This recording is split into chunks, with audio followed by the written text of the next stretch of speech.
personas que escriben en el chat. Yo creo que de esta cantidad de alumnos no vamos a pasar, entonces vamos a dar inicio.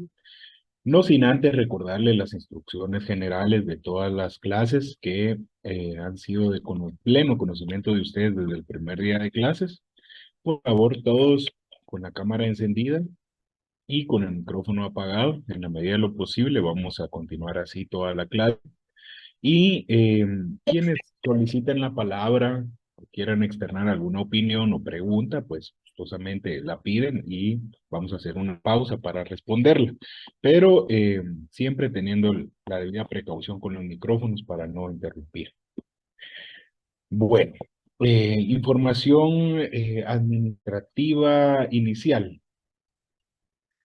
Como les comenté ayer por medio del grupo de WhatsApp, la licenciada Cristina Gómez, coordinadora del EPS en la modalidad de voluntariado, me pidió que les recordara que prepararan su papelería o su expediente como alumnos de voluntariado porque próximamente se va a solicitar. Ya me indicará en qué fechas y yo se las voy a trasladar. En cuanto a los requisitos, fueron trasladados, ahí se respondieron algunas dudas. Hubo personas que me dijeron que en dónde podían descargar ese formulario de asignación. Está en el mismo sistema donde ustedes se asignan cursos. El tema de la fotografía, también ahí están las instrucciones. Y en cuanto a la certificación de cursos, me dijo ella que no necesariamente tiene que ser reciente, únicamente con que acredite que ustedes han aprobado los cursos del primer y segundo semestre es suficiente. No necesariamente tiene que ser reciente. Recuerden que el voluntariado se habilita a partir del tercer semestre. Otro tema importante es con relación a notas de segundo parcial. Considero que el día lunes van a estar subiendo a la plataforma porque ya está habilitado el mismo y ya me dieron la autorización para poderla subir. Y finalmente, esto es tentativo, no es oficial, pero no está de más que se los recuerde. Estaríamos finalizando clases, es decir, el examen final de voluntariado, sería el sábado 11 de noviembre. A falta o a espera de confirmarse. Es decir que contando la clase de hoy, tenemos 4 clases, o la de hoy y 3 más. En cuanto al tema o contenido del examen final, va a ser el texto anterior, que era generalidades del derecho procesal de familia, y los procesos de conocimiento en materia de familia, es decir, este texto. El día de hoy vamos a finalizar el juicio y en las subsiguientes clases vamos a explicar los demás juicios de conocimiento y ahí estaríamos finalizando. Les agradezco a todos. No sé si hay alguna duda hasta el momento, si no, empezamos de lleno con la clase del día de hoy.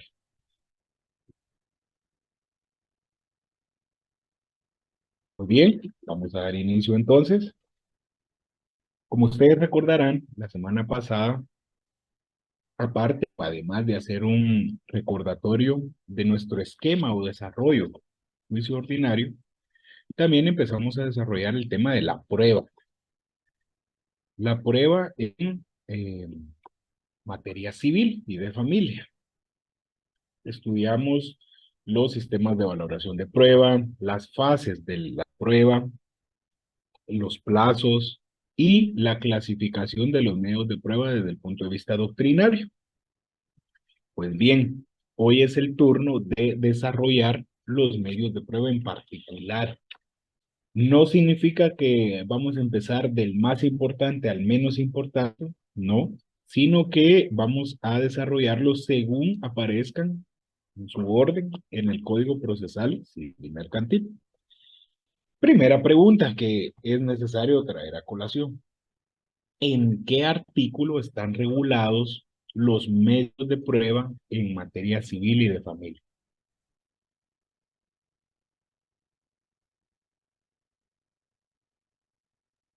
En el Exacto. 128. Muy bien, artículo 128. Gracias, Andy, Steven, por participar. Créame que gracias a que el compañero participa, me motivo todos los sábados a dar las clases. Lastimosamente no son muchos los que participan y sobre todo en esta coyuntura nacional en la que nos encontramos bastante difícil. Espero que no estén siendo afectados por todo esto que está aconteciendo. En mi caso sí, pero bueno, es mi deber continuar con las clases. Les agradeceré que participen. Muy bien, siguiente pregunta entonces. ¿Cuáles son los medios de prueba en materia civil y de familia?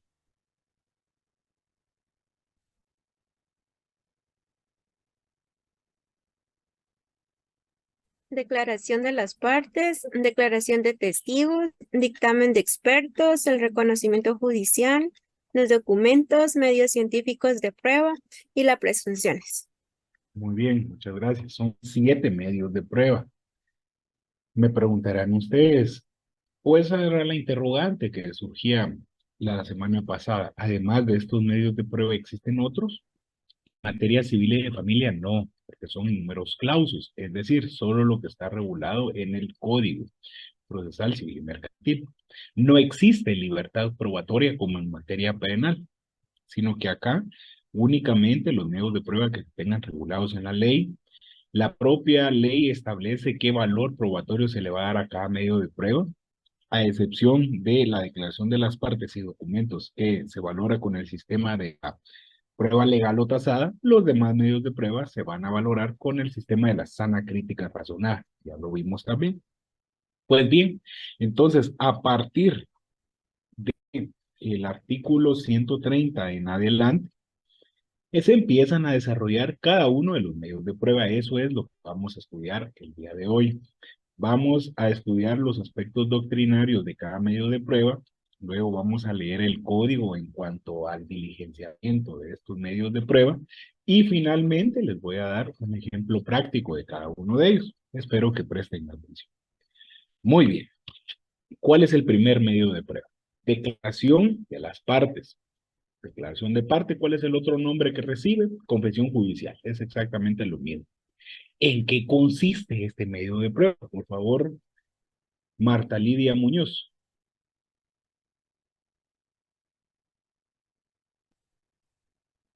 Es ahí el nombre de Marta Lidia Muñoz Espina. Pero creo que hay un compañero ahí que está conectado bajo ese nombre. Entonces sería cuestión de actualizarlo. Un compañero acá de lente, yo lo estoy viendo en pantalla, tiene su cámara encendida. Bueno, está bien. ¿Alguien más que quisiera apoyarme, compañeros? Le apoyo, licenciado. Buen día. Gracias. Buenos días. Artículo 130, obligación de declarar. Perdón, es el 130, ¿verdad? Sí. Todo litigante está obligado a declarar bajo juramento en cualquier estado de juicio, en primera instancia y hasta el día anterior a la vista de la segunda, cuando así pudiere el contrario, Cuando sin que así por esto... lo pidiere, de pedir. Ay, perdón, sí. ¿Mm? Si así lo pidiere el contrario, sin que por esto se suspenda el curso del proceso. Para que la declaración sea válida, es necesario que se haga ante el juez competente. A la misma parte no puede pedirse más de una vez petición sobre los mismos hechos. Muchas gracias, compañera. Cuando dice para que la declaración sea válida es necesario que se haga ante juez competente, ¿ante qué principio del derecho procesal nos estamos refiriendo?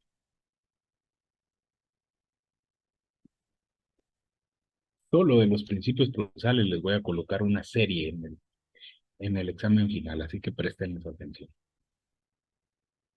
Inmediación. Muy bien, principio de inmediación. Corresponde o establece que el juez tiene que estar presente en todas las diligencias de prueba para que sean legalmente válidas. Muy bien. Entonces, Emily Isabel Barrera, muy buenos días. ¿Le puedo dar lectura a la definición que tenemos en pantalla, por favor? Ya uniendo o explicando lo regulado en el artículo 130. Claro. Es un medio de prueba por representación de carácter privilegiado porque puede plantearse en cualquier parte del proceso o incluso como prueba anticipada. Su objeto es obtener ante el juez competente la confesión o declaración de la otra parte mediante la articulación de posesiones. Muy bien, gracias, compañera. Vamos a explicar qué es lo que nos establece esta definición. En primer lugar, esto lo vimos la semana pasada con la clasificación de los medios de prueba desde el punto de vista doctrinario. Es un medio de prueba por representación porque el juez no le constan los hechos por él mismo, sino que otra persona se los cuenta, en este caso el actor o el demandado. Se puede plantear en cualquier momento del proceso, eso ya lo vimos en el artículo 130. ¿Y cuál es la finalidad de la declaración de las partes? Es obtener ante juez competente la confesión, es decir, la respuesta, la declaración, la manifestación del actor o el demandado mediante la articulación de posiciones, es decir, mediante la lectura de preguntas que se deben de redactar en sentido afirmativo, de forma cerrada, para que la parte que lo vaya a responder solo declare o responda sí o no. A eso se le va a dar valor probatorio. Desde el punto de vista inicial, pues vamos a dejarlo acá y ustedes van a seguir entendiéndolo conforme explicamos este medio de prueba. Desde el punto de vista doctrinario existen clases de confesiones o de declaraciones. La que es válida para el proceso civil y de familia es la confesión judicial. La que carece de valor probatorio es la extrajudicial. ¿Por qué? Porque aunque conste por escrito, no se le puede dar valor probatorio porque no fue dictada ante juez competente. Recuerden también, artículo 12 de la Constitución Política de la República de Guatemala, para que toda persona sea vencida en juicio, antes debe ser oída y escuchada ante juez competente. Principio de defensa, además del debido proceso. También tenemos la confesión simple cuando, lo que yo les decía, a la pregunta únicamente se responde con un sí o un no. También confesión calificada cuando, además de responder sí o no, explica por qué se ha llegado a esa respuesta. Confesión expresa cuando el absolvente comparece a la audiencia, se le toma el juramento de ley de decir únicamente la verdad y responde. Pero también tenemos la confesión tácita, cuando el absolvente no llega a audiencias, es declarado rebelde y confeso ante su negativa de presentarse. Era lo que veíamos en el artículo 138 y 139 de la semana pasada. Confesión con posiciones es la válida para el Código Procesal Civil y Mercantil, porque ya lo vamos a ver ahorita en la práctica cómo es que se desarrolla este medio de prueba, pero al memorial donde se propone el medio de prueba de declaración de partes se debe de acompañar una plica. ¿Qué es una plica? Es un sobre cerrado, que en su interior tiene un documento llamado pliego de posiciones, que no es más que un cuestionario o interrogatorio, compuesto por el número de preguntas llamadas posiciones por la ley que usted quiera. El juez las va a calificar y se reúnen los requisitos, entonces las va a realizar.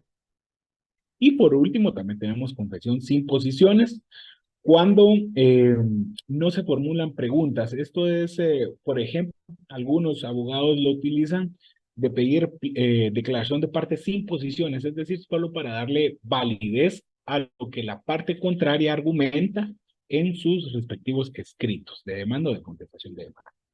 Bueno, entonces, para que la declaración de parte sea válida para los procesos civiles y de familia, necesitamos que sea judicial, simple o cualificada, expresa o tácita si se pide la rebeldía y la confesión, y que sea composición. Esa es la que vamos a utilizar. ¿Cómo se desarrolla la comparecencia para la declaración de las partes? El artículo 131, ¿qué es lo que nos establece? Por favor, Luz Helena del Carmen Noriega.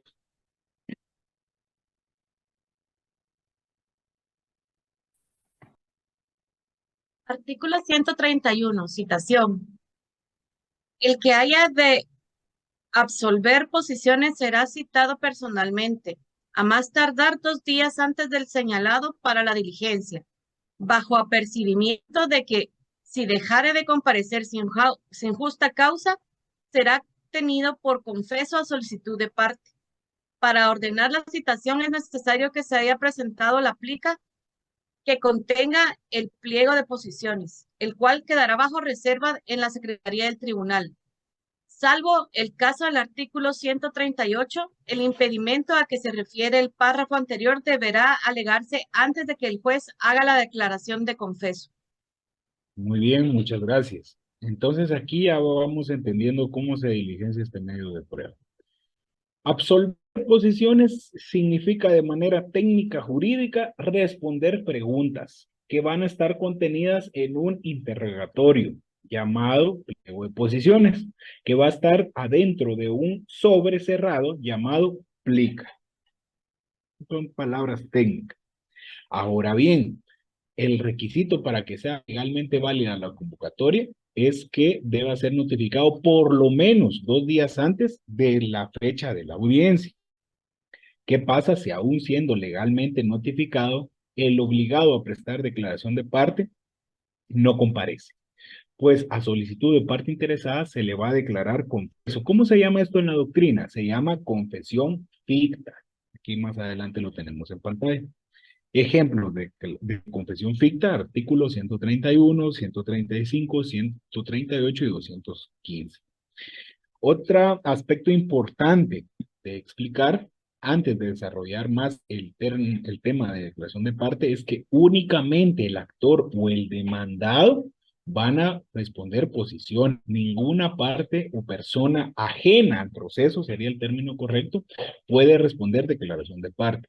Si una persona ajena al proceso es convocada o propuesta por alguna de las partes para responder preguntas, va a hacerlo en calidad de testigo, no como declaración de parte.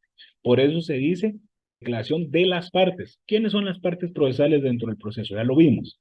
Actor y demandado.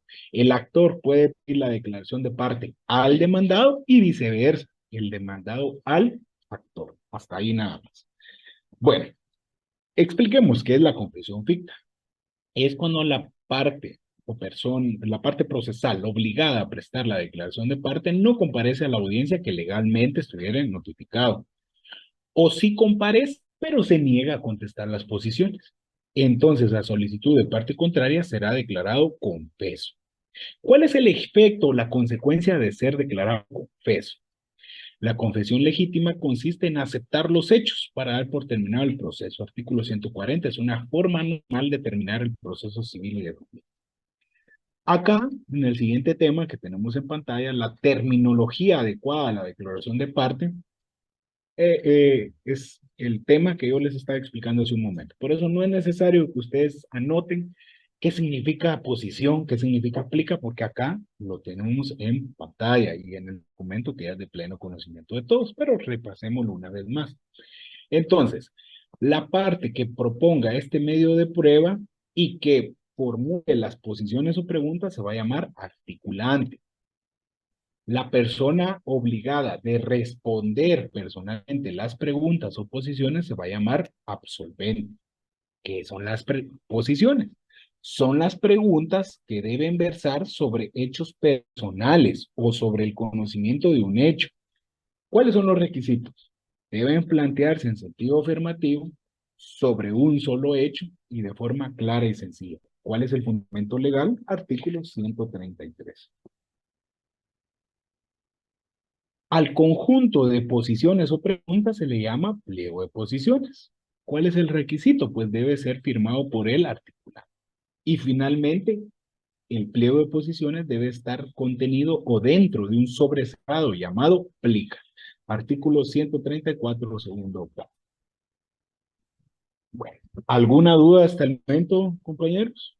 Con los aspectos doctrinarios. No, licenciado. Vamos al desarrollo de la práctica de la diligencia. ¿Sí? ¿Alguien? ¿Cómo se desarrolla o se lleva en la práctica, en la realidad de esta diligencia? Pues para el efecto se debe señalar una audiencia. Ejemplo, el 18 de octubre de 2023 a las 10 de la mañana. El día de la diligencia, el juez verifica que las partes procesales pues hayan comparecido. Va a redactar un acta, o el secretario o el oficial de trámite que lo está auxiliando va a redactar un acta en donde se desarrolle o conste lo más importante de la diligencia. Principalmente tienen que quedar redactadas las respuestas que va a dar el absolvente a cada una de las posiciones. El juez le va a tomar juramento de ley a lo obligado para que declare de conformidad o únicamente la verdad. De lo contrario, va a incurrir en el delito de perjurio, artículo 459 del Código Penal. ¿Cuál es esta fórmula o este formalismo técnico que el juez debe tomarle al absolvente? ¿Qué es lo que nos establece el artículo 134? ¿Qué es lo que el juez le va a preguntar al absolvente? ¿Quién me apoya? Buen día, licenciado. El juez le pregunta, ¿prometéis bajo juramento decir la verdad en lo que fuereis preguntado? A lo que se contestará, sí, bajo juramento, prometo decir la verdad. Entonces, el absolvente tiene que decir sí, lo prometo o sí, acepto. De lo contrario, le hace el apercibimiento.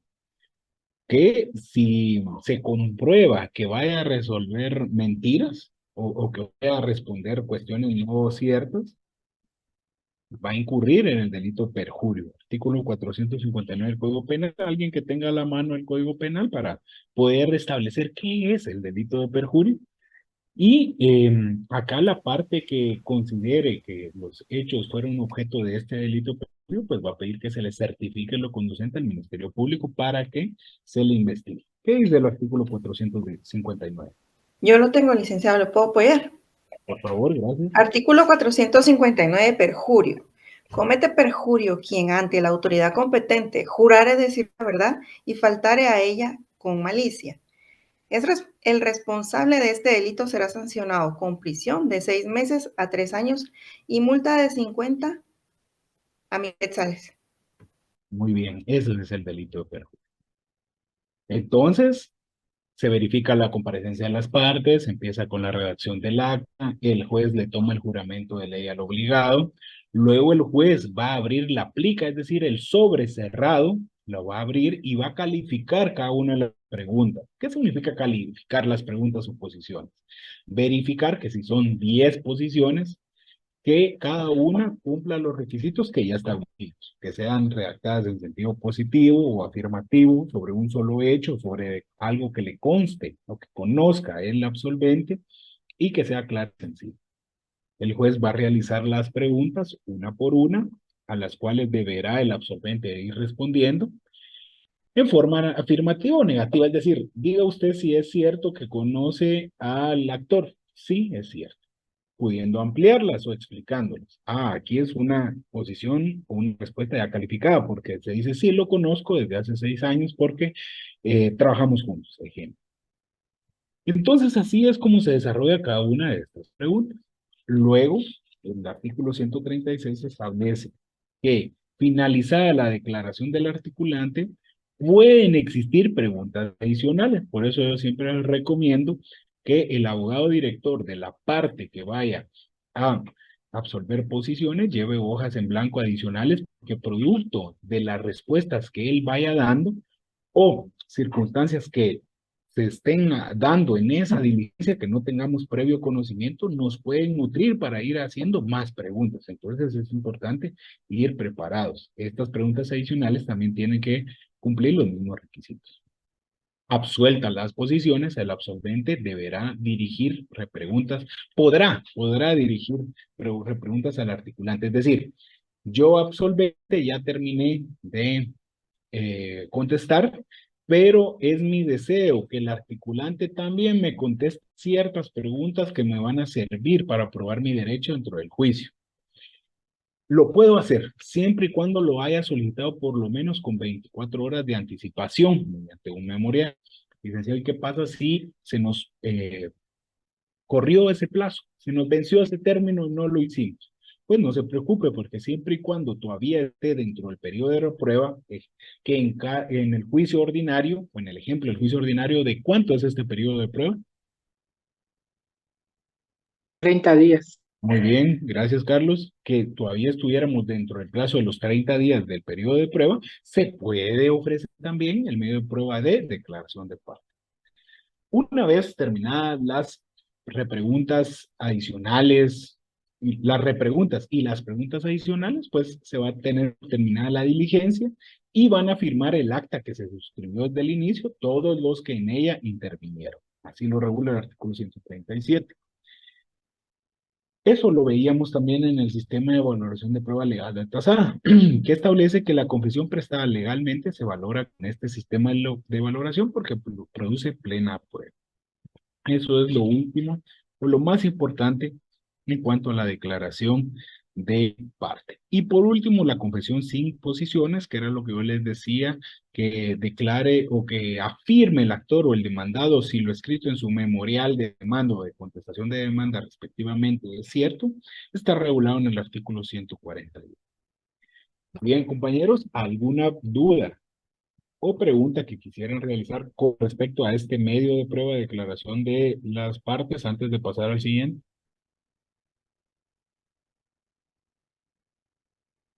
Disculpe, aquí estamos leyendo, pero no está el 138, la incomparecencia por enfermedad, o sea que también se pueden presentar excusas de ese tipo, médicas.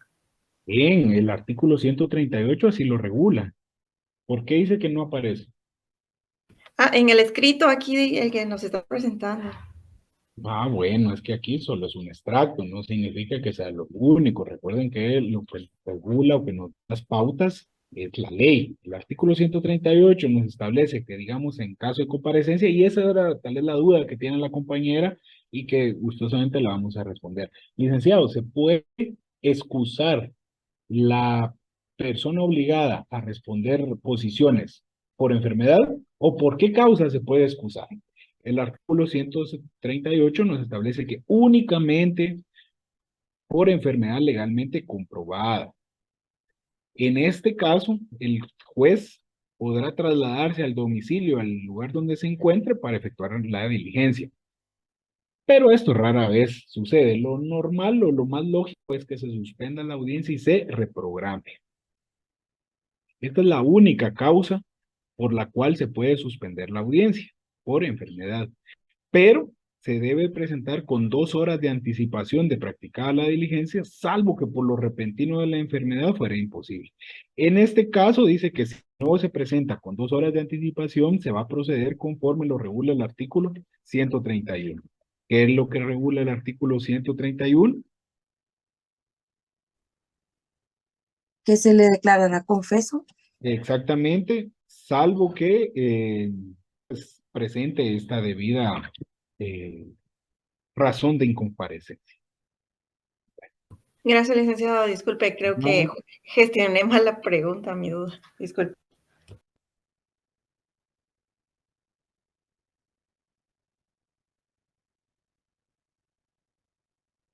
¿Alguien más, compañeros, por este medio de prueba?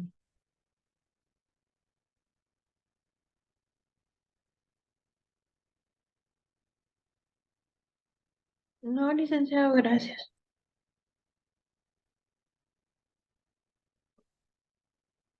Pasemos al siguiente entonces. Declaración de testigos, también denominada prueba testimonial o prueba testifical o simplemente testigos. Es válido cualquiera de esos nombres. ¿Qué establece el artículo 142? ¿Alguien que me haga favor de darle lectura? Sí, licenciado. 42. Obligación de declarar. Las partes pueden probar sus respectivas proposiciones de hecho por medio de testigos en los casos en que la ley no requiera especialmente otro medio de prueba. Los que tengan conocimiento de los hechos que las partes deben probar están obligados a declarar como testigos, siempre que fueren requeridos. El juez les impondrá los apremios legales que juzgue convenientes si se negaren a declarar sin justa causa. Cada uno de los litigantes puede presentar hasta 5 testigos sobre cada uno de los hechos que deban ser acreditados. Muy bien, muchas gracias. Es decir, que cada una de las partes puede proponer hasta 5 testigos sobre un solo hecho. Soy sincero, esto no lo dice el Código Procesal Civil en ningún apartado, pero en la práctica y en la realidad a este medio de prueba los jueces en civil y en familia le dan muy poco valor probatorio. Porque recuérdense que una persona que declara como testigo siempre va a ir con un interés de por medio, aunque diga que no tiene ningún interés, pero siempre va a querer pues beneficiar a la parte que lo está proponiendo.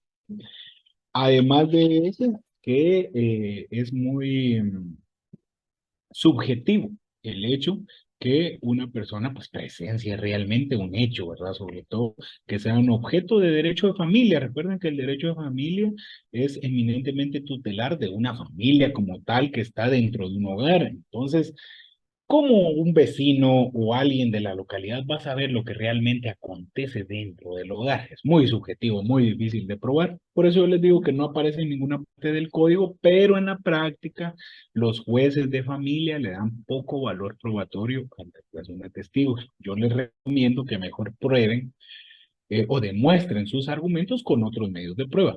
Pero no significa que no sea importante. Claro que es importante y por eso vamos a desarrollar este medio de prueba. Entonces, ¿cómo lo vamos a definir? Como un medio de prueba por representación, porque aquí al juez no le constan los hechos de forma personal, sino que otra persona se nos cuente, en este caso un testigo, por medio del cual pretenden probar sus proposiciones, sus argumentos. ¿Y quiénes son estos testigos? Son personas terceros ajenos al proceso, se dice, porque no son ni el actor ni el demandado. Entonces ya es tercera persona, ajeno al proceso, porque no debe tener ningún interés de por medio. ¿Hasta cuántos testigos se pueden proponer en materia civil y familia? Hasta 5. Desarrollamos lo más importante de este medio de prueba. En primer lugar, se tienen que cumplir ciertos requisitos o aptitudes para ser testigos. ¿Cuáles son? Para ser testigo se debe tener como mínimo 16 años de edad cumplidos. Es un ejemplo de capacidad relativa. ¿Se recuerdan eso cuando ustedes lo estudian en Derecho Civil 1? ¿Cuáles son las clases de capacidad? Capacidad de goce por el simple hecho de ser persona, capacidad de ejercicio, la cual se adquiere a los 18 años de edad, y capacidad relativa. Cuando sin ser mayor de edad se tienen ciertas aptitudes para ejercer derechos y obligaciones por sí mismo. Un ejemplo de esa capacidad relativa es para ser testigo. ¿Quién me da otro ejemplo de capacidad relativa? Yo sé que tal vez no es objeto del curso, pero es para que nos refresquemos. Yo, licenciado, el obtener una licencia de conducir. Ah, bueno, muy bien. Ahí se necesita autorización de los padres o encargados, pero sí, efectivamente. ¿Algún otro ejemplo? Hay muy claro que está en el Código de Trabajo, el derecho laboral. Para obtener un trabajo, licenciado. Excelente. Los menores de edad, pero mayores de 14 años, pueden ejercer un trabajo siempre y cuando se respete su condición de menor de edad, que sea de acuerdo a su fuerza, a su capacidad de trabajo y en una jornada de trabajo diferente o menor. Bueno, por mencionar algunos ejemplos. Regresemos a nuestro tema central. Tenemos la aptitud para ser testigo. ¿Quiénes van a ser testigos inhábiles? Ojo, esto es importante porque si usted quiere atacar la aptitud o condición o la idoneidad, sería la palabra correcta, del testigo de la otra parte, alegue el artículo 144. ¿Qué establece el artículo 144? Artículo 144. Testigos inhábiles. No podrán ser presentados como testigos los parientes consanguíneos o afines de las partes ni el cónyuge, aunque estén separados legalmente. No obstante, podrá recibirse la declaración de tales testigos si es propuesta por ambas partes, así como en los procesos sobre edad, filiación, estado, parentesco o derechos de familia que se litiguen entre parientes. Bien, muchas gracias. Entonces, ¿quiénes van a ser los testigos inhábiles? Los que sean parientes consanguíneos o afines de alguna de las partes o del cónyuge de las partes. Pero, si se tratare de procesos sobre edad, filiación, estado, parentesco o en general cualquier asunto de derecho de familia, sí se permite a los parientes dentro de los grados de ley. Importante, ¿verdad? Esto que lo tomen en cuenta, sobre todo si van a litigar derecho de familia. Además de eso, tenemos otros impedimentos o tachas para los testigos. Es importante preguntarles, esos están regulados en el artículo 162. ¿Cuáles serán?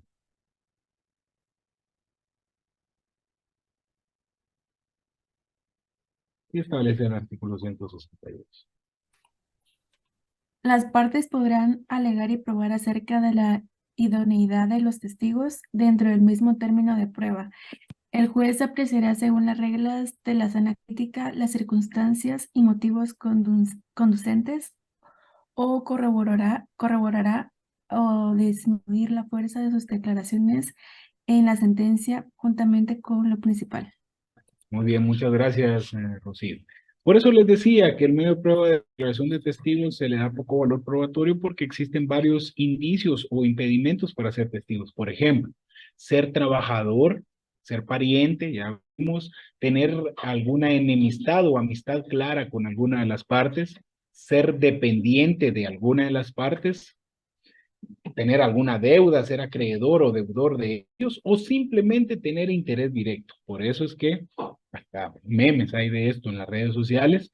Cuando se le pregunta el juez al testigo, diga el testigo si tiene algún interés sobre declarar o sobre su declaración. Sí, yo quiero que mi amigo gane.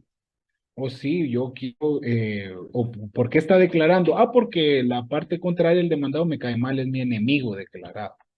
Entonces, de ahí automáticamente tiene un impedimento y no se le va a dar valor probatorio. Importante que lo tengamos en cuenta. Y lo último, más importante en cuanto a aspecto puramente doctrinario, es el careo entre testigos. ¿Qué es el careo? Es la confrontación entre dos testigos cuyas declaraciones fueron contradictorias. Entonces el juez va a mandar a llamar a los dos, los va a sentar o citar frente a frente y se les van a preguntar a los dos las mismas circunstancias para que uno de los dos declare y se va a ver pues quién de los dos está mintiendo. Sobre todo cuando se enlace con otros medios de prueba. ¿Y qué pasa si uno de los testigos miente? Pues entonces incurre en el delito de falso testimonio. Así lo regula el artículo 157.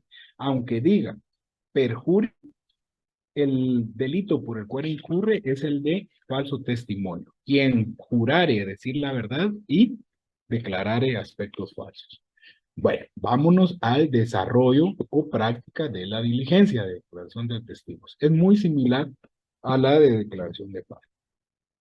Primero, una vez abierto el proceso a periodo de prueba, que en el caso de juicio ordinario, recordemos que es de 30 días hábiles, cualquiera de las partes puede proponer en medio de prueba de declaración de testigos mediante un memorial. Dentro de ese memorial tiene que ir inserto o anexado el interrogatorio. No es en una plica como la declaración de parte, solo la declaración de parte va dentro de un sobre. En el interrogatorio a testigos, pues puede, de hecho debe ir dentro del memorial y debe ser de conocimiento de las partes.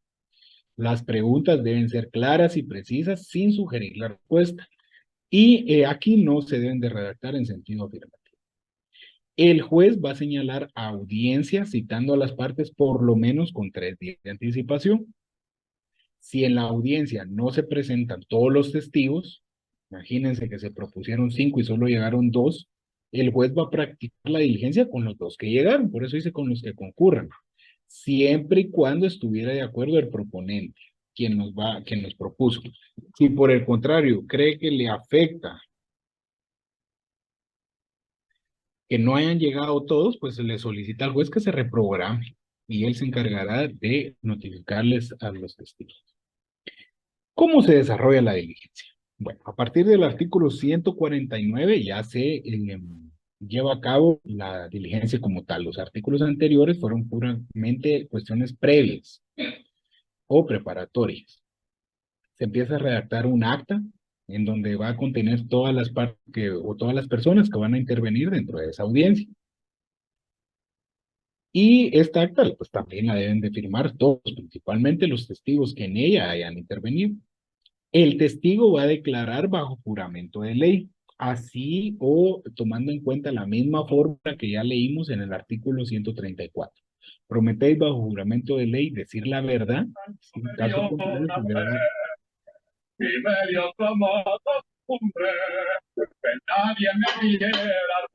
Buenos días, William Eduardo Salguero.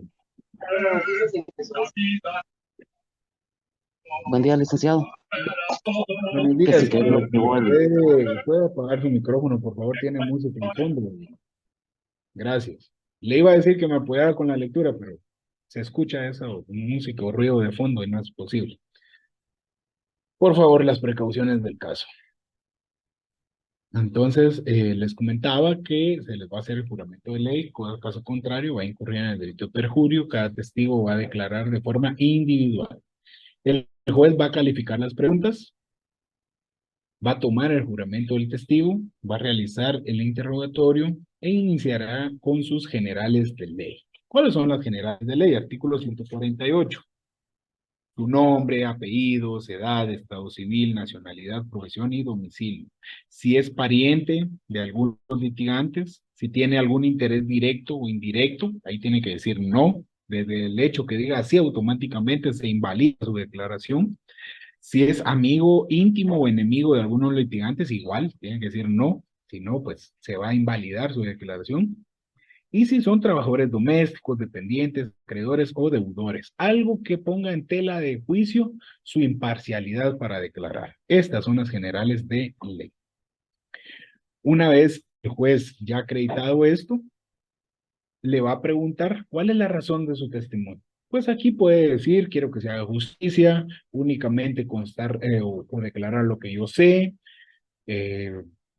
decir la verdad, etc. Lo que no puede decir es que yo quiero que gane la parte que me puso porque la otra parte me cae mal o es mi enemigo, etc. Aquí tiene que mantenerse imparcial. Cualquier frase que manifieste su imparcialidad es válida. El testigo va a responder a cada una de las preguntas. Ojo, aquí no se permite que consulte ninguna anotación, escrito, documento o como comúnmente le decimos, ¿verdad? Escrito chivo que lleve, ¿verdad? No puede consultarlo, mucho menos esperar que el abogado o la parte que lo propuso esté sugiriendo la respuesta. Y finalmente, al concluir el interrogatorio, la parte que no propuso al testigo también le podrá formular repreguntas. Artículo 152, ¿por qué? Porque se debe garantizar el principio de contradicción y el derecho de defensa. También debe de garantizarse que se pueda defender la parte que no propuso al testigo.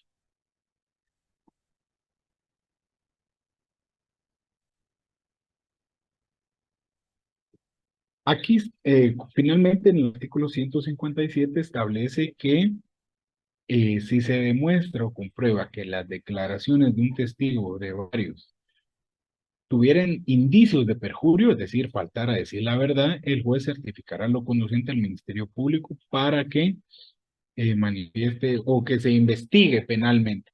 Una pregunta, en el Código Penal ya vimos que en el artículo 457, no, perdón, 460 está el falso, no, perdón, les decía que para la declaración de parte por delito de perjurio está el artículo 459.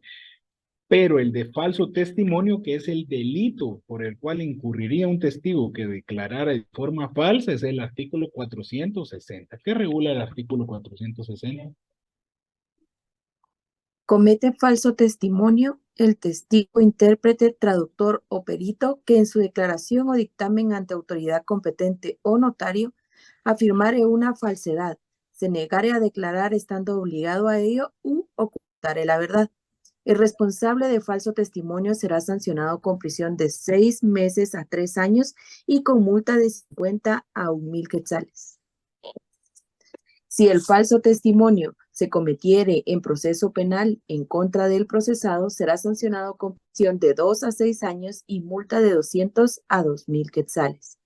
Las sanciones señaladas se aumentarán en una tercera parte si el falso testimonio fuere cometido mediante soborno. Bien, muchas gracias, Kimberly. Estos son los aspectos más importantes que yo les pudiera comentar acerca de la declaración de testigos. Si ustedes tuvieran preguntas sobre algo de lo que ya hemos hablado o sobre los otros artículos del Código Procesal Civil que regulan esta diligencia, pues gustosamente la responderé. O algo que no haya quedado claro antes de pasar al siguiente. Licenciado, yo tengo una duda.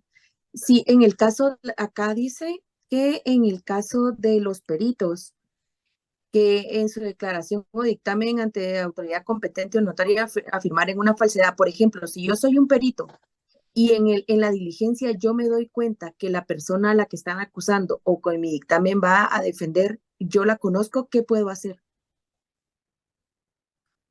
Se debe de establecer al inicio la idoneidad del perito, al igual que del testigo. Diga si tiene algún interés directo, si lo conoce. Si usted manifiesta sí, yo lo conozco, es mi pariente de los grados de ley, lo que tiene que hacer es excusarse para que alguien más conozca ese caso o realice esa diligencia. Eso se tiene que hacer desde el inicio. Por eso, a los peritos, independientemente de cuál sea la materia o la rama del derecho, se le debe de discernir el cargo antes de realizar la diligencia. Entonces, ahí en el discernimiento del cargo es donde se califica su idoneidad. Eso sería muy buena. Nada. Licenciado, yo tengo una duda en el artículo 150.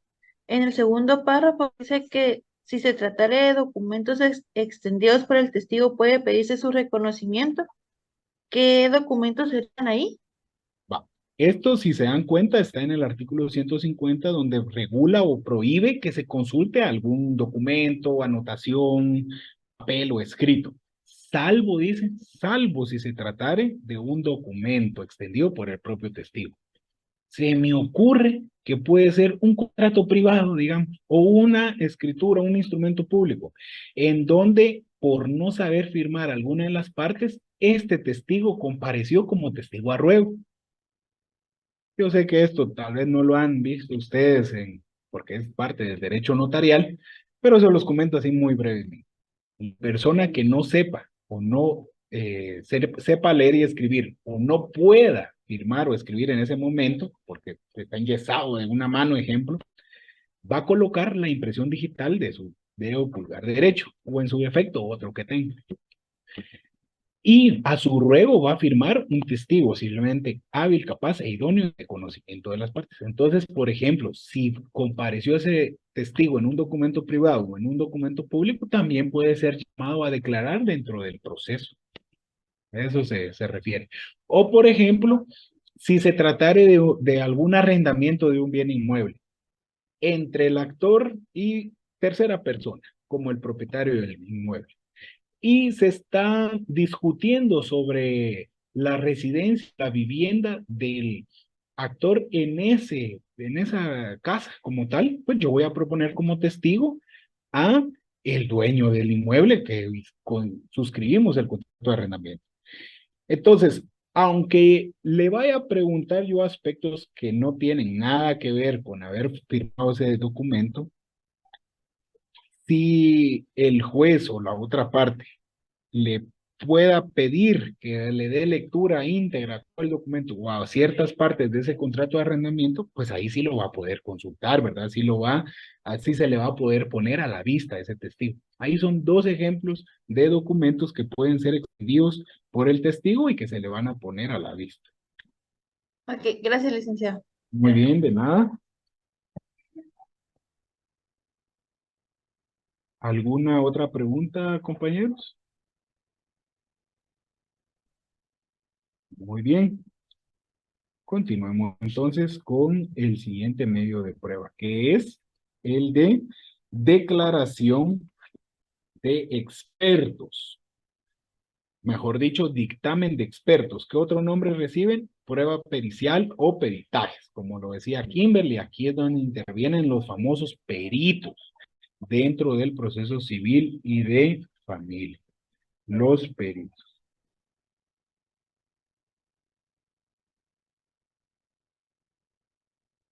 ¿Qué nos establece el artículo 164, compañeros? La parte a quien interese rendir prueba de expertos expresará en su solicitud con claridad y precisión los puntos sobre los cuales debe versar el dictamen. El juez oirá por 2 días a la otra parte, pudiendo ésta adherirse a la solicitud, agregando nuevos puntos o impugnando los propuestos. Bien, muchas gracias. En base a al primer acercamiento del dictamen de expertos o de los peritos, lo podemos definir de la siguiente manera. El medio de prueba de dictamen de expertos es un medio de prueba por deducción, porque acá al juez no le constan personalmente los hechos, tampoco se los está contando la parte contraria de un testigo, sino que es de carácter científico. Entonces va a llegar a conclusiones mediante la deducción.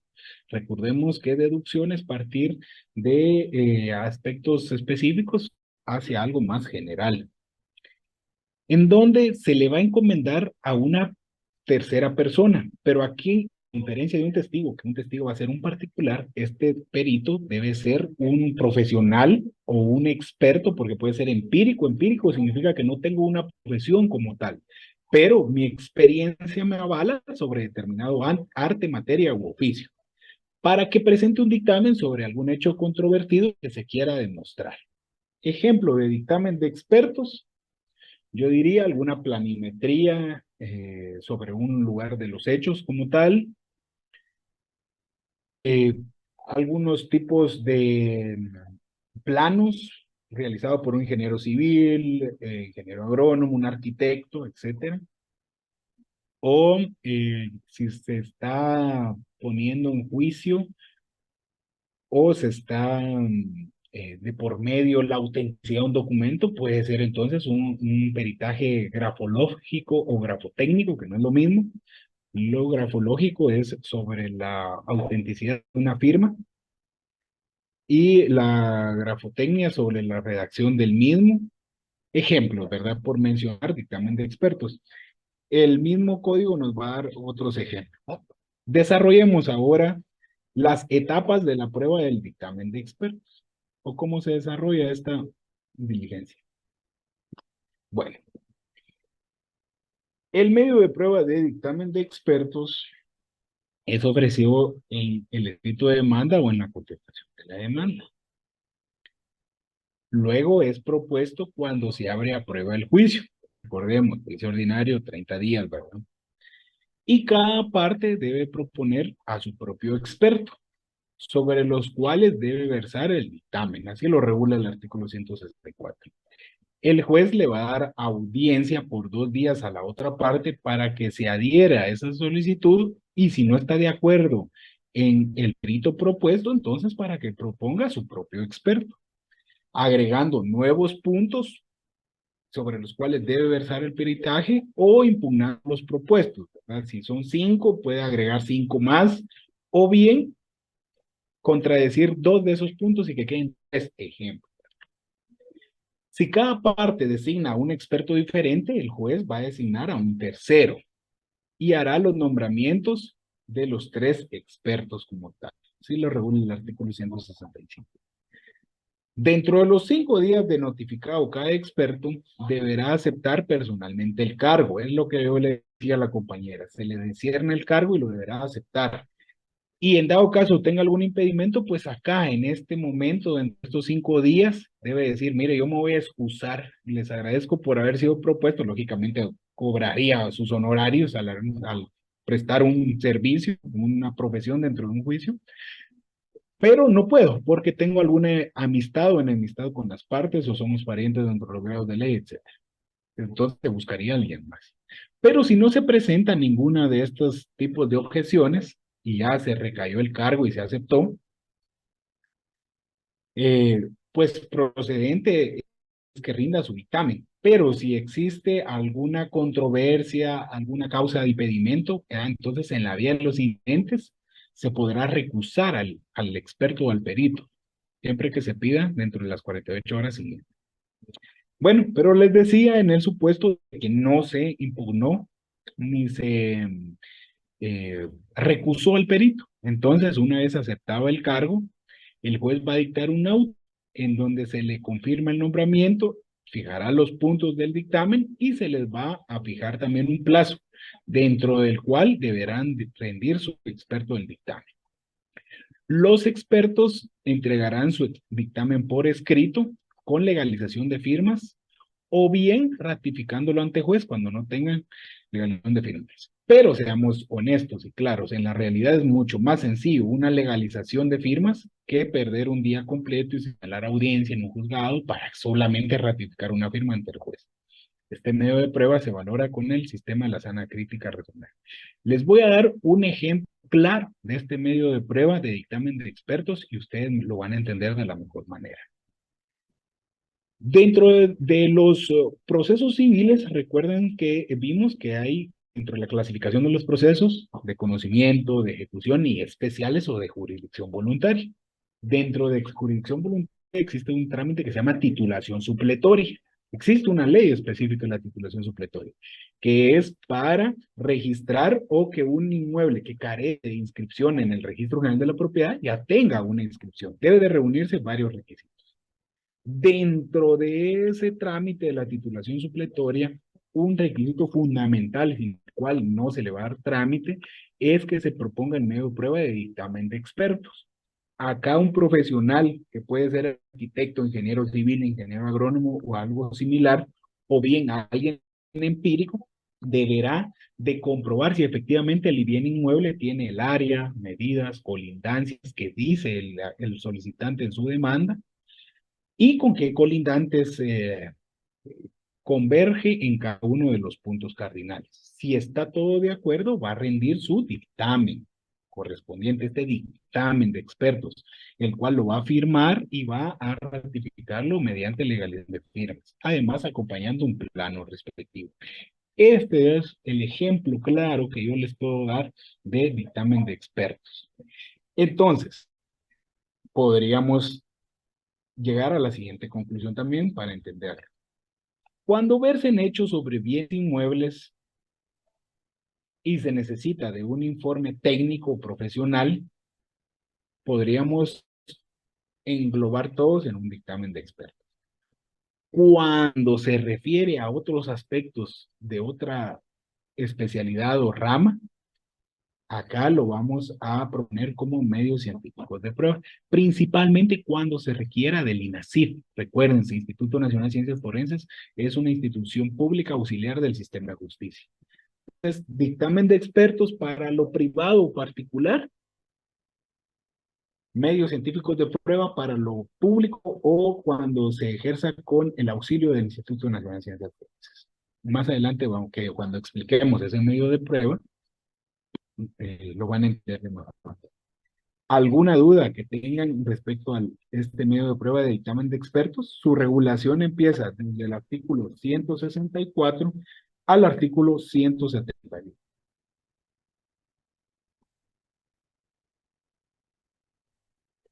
Bueno, entonces, nos quedamos en cuanto a su discernimiento, la recusación, plazo para cuidar tus herramientas.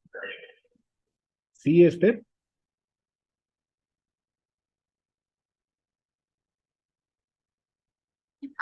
No, Lick, perdón, se me activó el micrófono, disculpe. Gracias. Entonces, pasemos al siguiente medio de prueba, que es el reconocimiento judicial. ¿Qué otro nombre recibe el reconocimiento judicial? Inspección ocular. Artículo 172. ¿Qué nos regula el artículo 172, compañeros?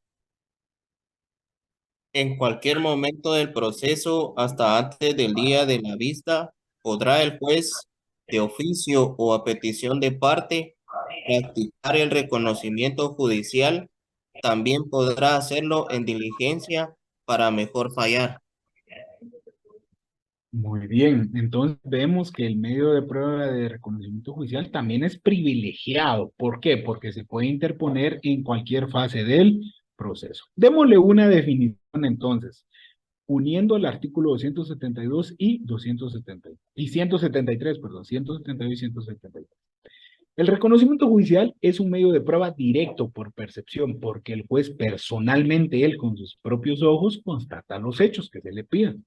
Es de carácter privilegiado, ya explicamos por qué. Y a través del juez, el juez va a verificar por sí mismo los hechos que las partes le pidan. ¿Qué puede ser objeto de reconocimiento judicial? Prácticamente cualquier cosa, todo. porque se puede practicar el reconocimiento judicial sobre personas, sobre lugares, cosas u objetos. Les voy a comentar una anécdota muy personal de una práctica de reconocimiento judicial. Se trataba de un juicio sumario de interdicto, de despojo. Eso es eminentemente civil, donde mediante un interdicto se está discutiendo la posesión temporal de un bien inmueble, no la posesión definitiva, porque la posesión definitiva se ejerce a través de un juicio ordinario de reivindicación de la propiedad. Y el bien inmueble objeto de este juicio era una iglesia que mi patrocinado tenía bajo su posesión y por lo tanto la administraba, celebraba servicios religiosos en esta iglesia, y la parte demandante, aducía que esa iglesia le pertenecía. Entonces, además de proponer medios de prueba de testigos, declaración de las partes, documentos muy importantes, también se pidió reconocimiento judicial. Entonces, el juez principalmente fue al lugar de los hechos a ver ciertos puntos de los que me recuerdo cuáles eran. ¿Quién tenía la posesión del inmueble? ¿En qué lugar estaba ubicado el mismo? Si este inmueble tenía indicios de haber sido forzada a alguna chapa o cambiadas las puertas o instalaciones recientes de ingreso, o si había algún tipo de violencia sobre el bien inmueble o a sus alrededores. Entonces el juez personalmente constató estos hechos. Requisitos para que sea válida la inspección ocular. Se debe de citar por lo menos con 3 días de anticipación a la práctica de la diligencia. Habiendo cumplido con este plazo, se lleva a cabo la medida. Vamos a desarrollar la diligencia entonces.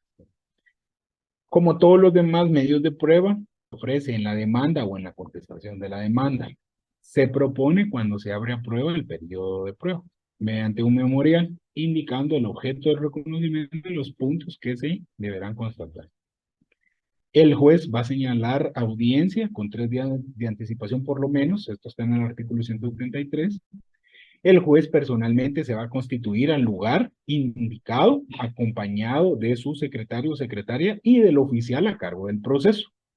También deberán comparecer las partes procesales, sus abogados y algún testigo perito que se haya citado. Artículo 174. Se lleva a cabo la diligencia verificando la presencia de todas las partes, redactando un acta.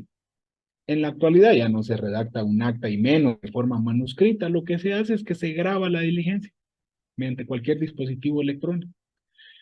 Y después se redacta un acta sucinta y esa es la que firman todas las partes.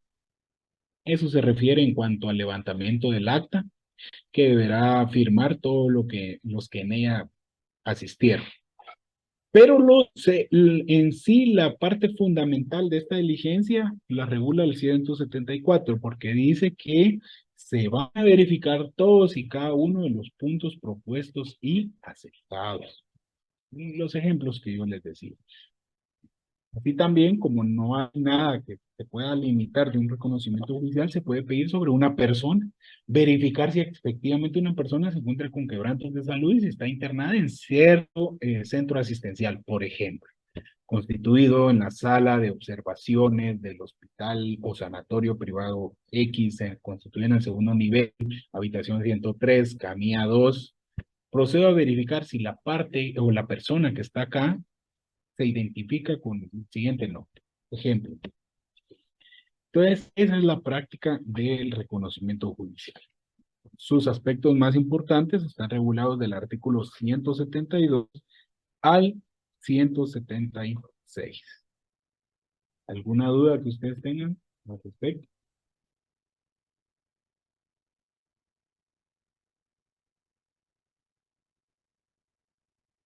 Muy bien, pasemos al siguiente medio de prueba, que es el de prueba documental o documentos. Pregunta de examen final.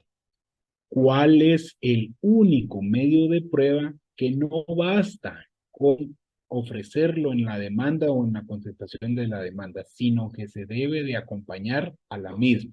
El único medio de prueba.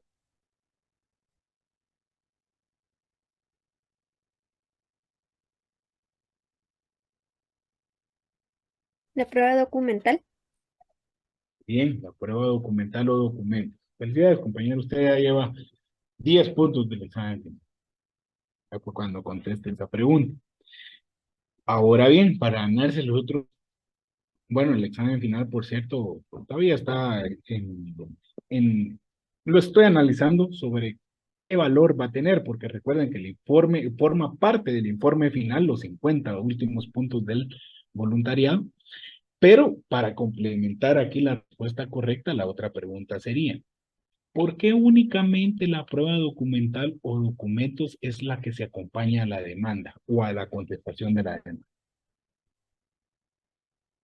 Un poquito de análisis. Para mis 162 estudiantes que tengo conectados el día de hoy.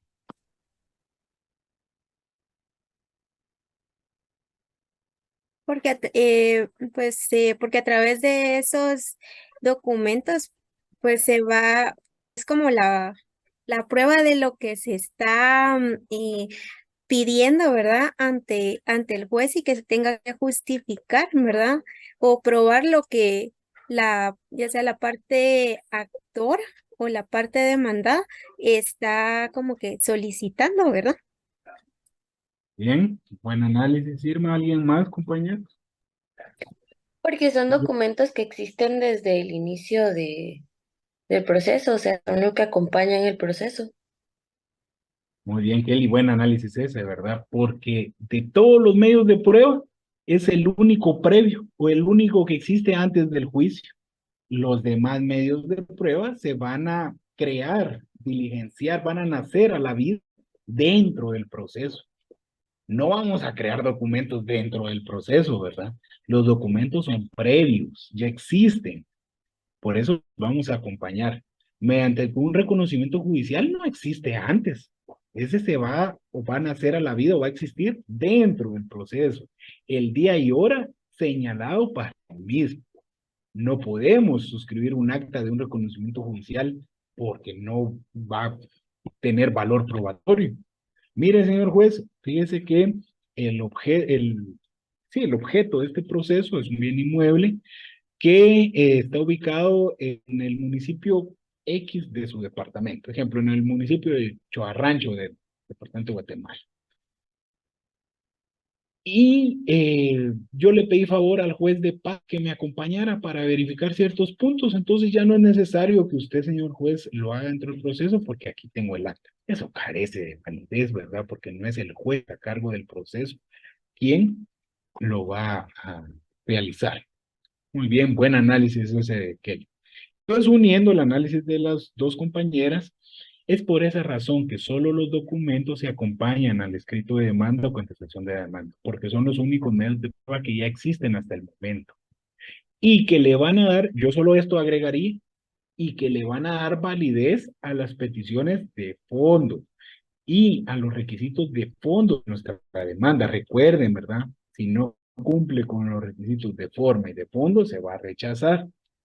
Mientras que los demás medios de prueba solamente se ofrecen, porque puede ser que yo haya ofrecido el medio de prueba de dictamen de expertos, pero ya dentro del periodo probatorio no lo vaya a proponer, porque no me va a servir al juicio como tal.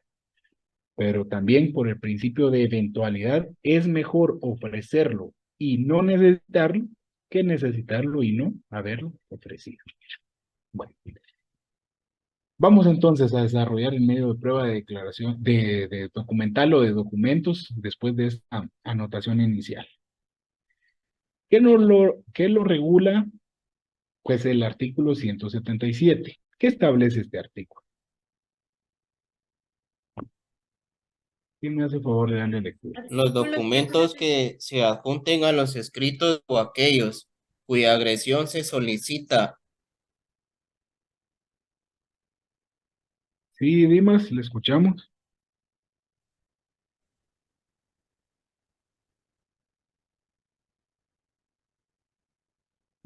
Documentos expedidos por notario podrán presentarse en copia simple legalizada. Fíjese, Dimas, que se le perdió la conexión y no se le escuchó íntegra la lectura. Vamos desde el inicio. Muy bien. Los documentos que se adjunten a los escritos o aquellos cuya agresión se solicite a título de prueba podrán presentarse en su original en copia fotográfica, fotostática o fotocopia o mediante cualquier otro procedimiento similar. Los documentos expedidos por notario podrán presentarse en copias simple legalizada, a menos que la ley exija expresamente testimonio. Las copias fotográficas y similares que produzcan el documento y sean claramente legibles se tendrán por fidedignas, salvo prueba en contrario, si el juez o el adversario lo solicitaren, deberá ser exhibido el documento original.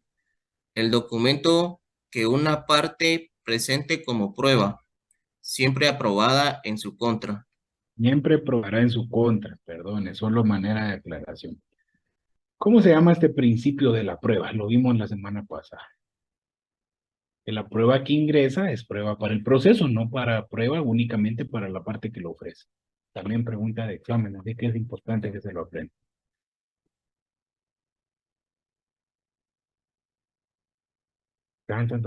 Buena pregunta. ¿Cómo se le llama este principio? Dice el documento que una parte presente como prueba siempre puede probar en su contra, ¿verdad? Se llama principio de adquisición procesal o de comunidad de la prueba. Segunda vez que se los explico. Ya para el examen ya no lo voy a explicar. Ahí ustedes me lo van a explicar a mí. Espero que haya quedado claro entonces. Es un poco largo este artículo, pero extrayendo sus elementos más importantes, la definición de la prueba documental sería la siguiente. Es un medio de prueba por representación de carácter preexistente, lo que decíamos al inicio, que existe antes de iniciar con el proceso, por medio del cual se pretende demostrar los hechos argumentados y es la única que se debe de adjuntar o incorporar a la demanda o a la contestación de la demanda, el único medio de prueba. Vamos con los aspectos más importantes de este medio de prueba. Artículo 177. ¿Cómo se deben de presentar los documentos? Mediante original, copia fotográfica, fotostática, fotocopia, que es lo más común hoy en día, salvo que sea un documento o instrumento público autorizado por el notario. En este caso, lo más común es agregarlo o incorporarlo mediante copia simple legalizada, salvo que la ley exija un testimonio. Esto es parte de derecho notarial. ¿Qué documentos son admisibles? 178. Se va a permitir que se incorpore como documentos las fotografías, fotostáticas, fotocopias, radiografías, mapas, diagramas, calcos y cualquier otro similar. ¿Qué es el cotejo de documentos? Es la confrontación entre una copia de un documento con el original. No vayan a confundir el careo con el cotejo, porque no es lo mismo. Documentos incompletos. Si se incorpora un documento roto, cancelado, quemado, raspado, que no produzca o que no sea factible su lectura íntegra, pues no va a ser prueba, se van a tener por incompleto y se va a rechazar. Documentos que se encuentren en poder de tercero, deberá solicitarse a quien lo tenga que lo entregue, así como su respectivo, o sea, que entregue el original, copia fotográfica, fotostática, fotocopia o transcripción ante notario, lo que tenga. Si los documentos se encuentran en poder de adversario, si no tenemos el original y solo copia porque está el original en el poder de un tercero adversario, o en el poder de la parte contraria a eso, significa, esa es la diferencia entre poder de un tercero y adversario.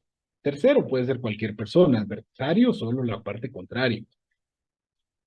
Pues se va a incorporar la copia y se le va a pedir al juez que obligue o que lo perciba para su exhibición. El reconocimiento de documentos está en el artículo 184 y establece que cuando se desea aportar un documento privado, el juez pedirá su reconocimiento, va a llamar a las partes que lo firmaron para que lo ratifiquen. ¿Por qué? Porque no tienen legalización notarial de firmas. Por lo menos se debe citar con 2 horas de anticipación. Impugnación de los documentos. Vean, esto es bien importante, artículo 187. Las partes tienen derecho de impugnar por nulidad o falsedad, eso se recuerdan, ya lo explicamos la semana pasada, nulidad es civil, falsedad es penal porque es un delito, los documentos que sean admitidos como prueba, dentro de los 10 días siguientes de haber sido admitidos, y esta impugnación se va a tramitar en la vía de los incidentes. Si no se impugna de nulidad o de falsedad dentro de los 10 días siguientes, van a producir plena prueba porque no fueron redarguidos. Y por último, si existen documentos otorgados en el extranjero para que produzcan efectos en Guatemala, primero se deben de cumplir lo relativo a los pases de ley, o en la actualidad la famosa apostilla, que es mucho más sencillo y más rápido. Sin ese presupuesto, pues no van a producir plena prueba acá en Guatemala. El artículo 186 también, además de darnos las connotaciones principales de la prueba de documentos, también nos regula lo relativo a la autenticidad de los mismos y cómo se clasifican los documentos. Entonces, vamos a tener 2 clases de documentos. Los documentos públicos, que son autorizados por notario, funcionario o empleado público, que producen fe y hacen plena prueba. Díganme ejemplos de documentos autorizados por un empleado público.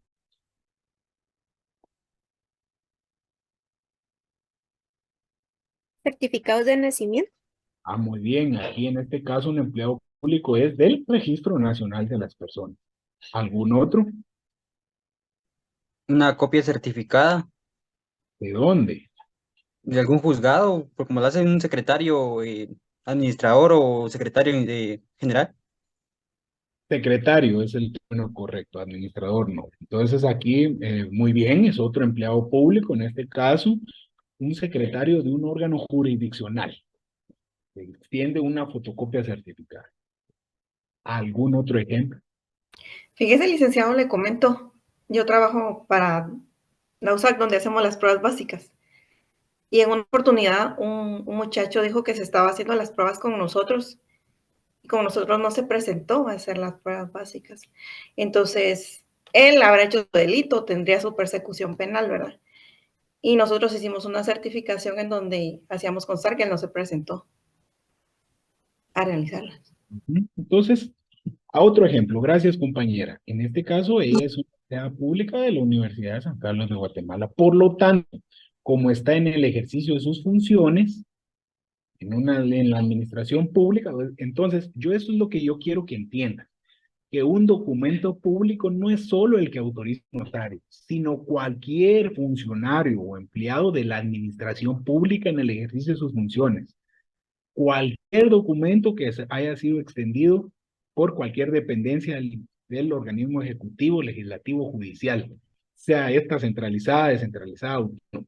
Cualquier documento extendido por la administración pública va a ser un documento público. Y por lo tanto, habiendo transcurrido el plazo de 10 días, sin que haya sido impugnado en o falsedad, va a producir fe y hace plena prueba. Como dijo la compañera Carolina, ella extendió esta certificación y si no fue impugnado, pues se tiene por plena prueba. Y la segunda clase de documentos son los documentos privados, el que usted suscribe diariamente sin necesidad de acudir a una oficina de la administración pública, porque son suscritos entre las partes.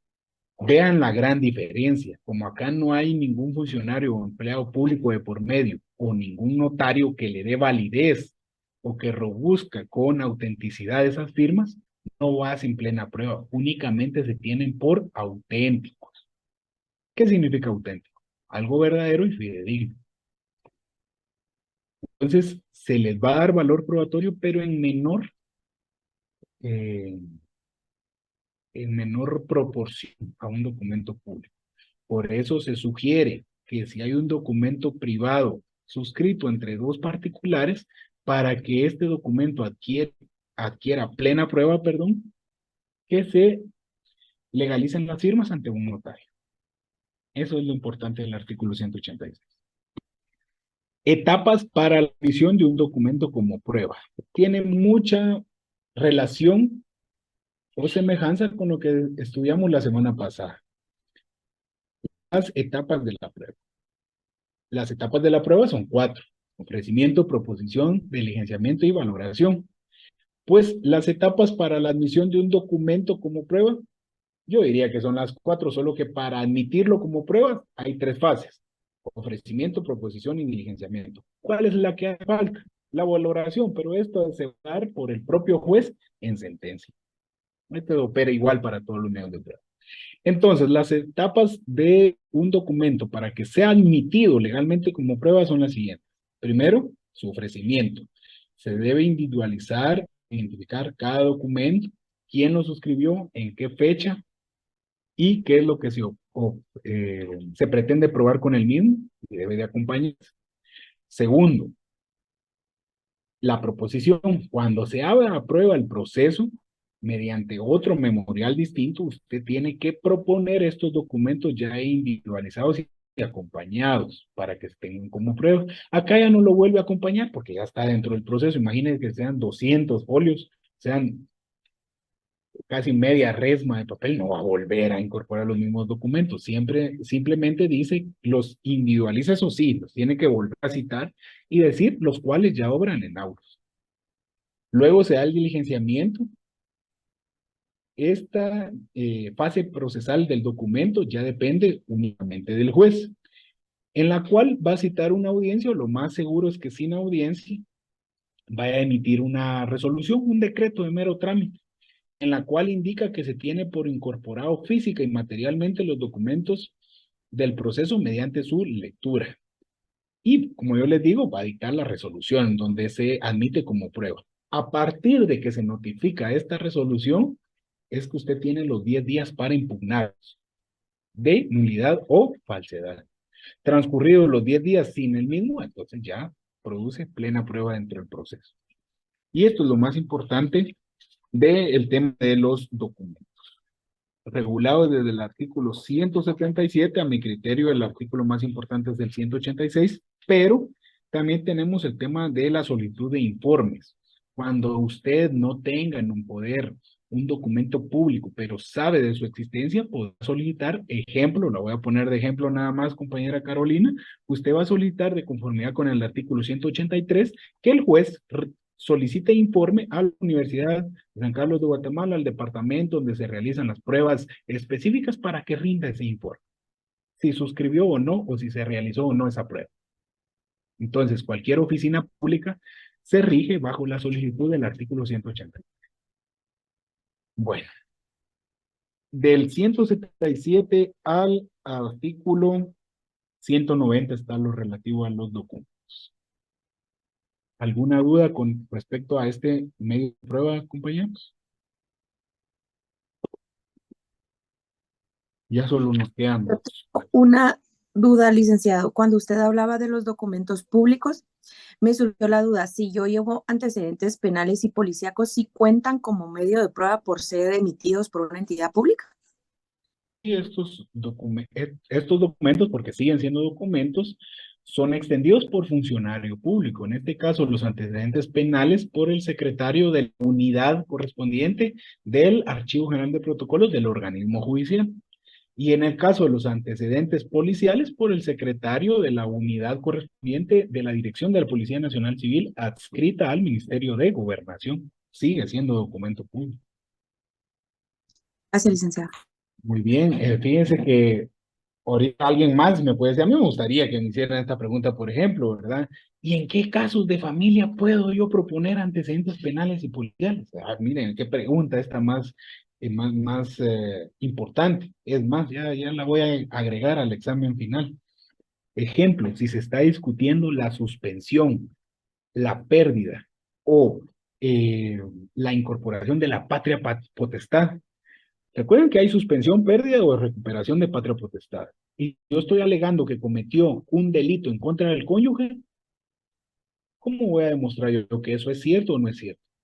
Con la constancia correspondiente a antecedentes penales. Eso no es cierto, señor juez. Miren, yo no tengo ningún récord ni policial de haber sido aprendido o detenido, ni mucho menos que de haber sido vencido en un juicio penal. Prueba de ello, que yo tengo acá, mi carencia de antecedentes. Importante, ¿verdad? Interesante.